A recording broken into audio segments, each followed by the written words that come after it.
ہو گیا۔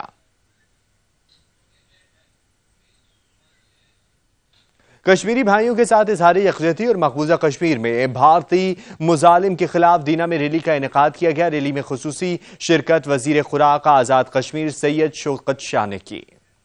دینا میں کشمیریوں کے ساتھ اظہار یکجہتی کے لیے پختون اتحاد کمیٹی اور کشمیری پختون برادری کی طرف سے ریلی کا انعقاد کیا گیا۔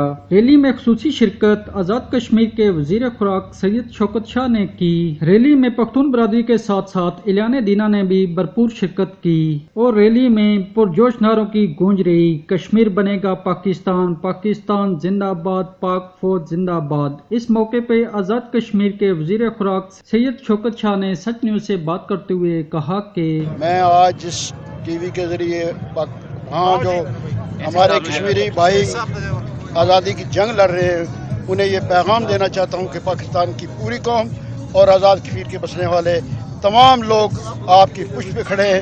جلد یا بدیر انشاءاللہ آزادی آپ کو ملے گی، ہم بھی آپ کے ساتھ ملیں گے۔ آپ کی آزادی اور تحریک میں اللہ کے فضل و کرم سے یہاں کی پوری پاکستانی قوم اور افواج پاکستان آپ کے ساتھ ہے۔ وزیر خوراک سید شوکت شاہ صاحب کا کہنا تھا کہ ہمارے کشمیری بھائی جو ہیں یا کم سن بچے جو ہیں وہ شہادت کو جو اپنا فخر سمجھتے ہیں، وہ دن دور نہیں ہے جب کشمیر بنے گا پاکستان۔ کیمرہ مین اویس ہاشمی کے ساتھ سید ذوالقرنین شاہ، سچ نیوز، دینا۔ ٹوبہ ٹیک سنگھ میں کشمیریوں سے اظہار یکجہتی کے لیے ڈپٹی کمشنر کی قیادت میں ریلی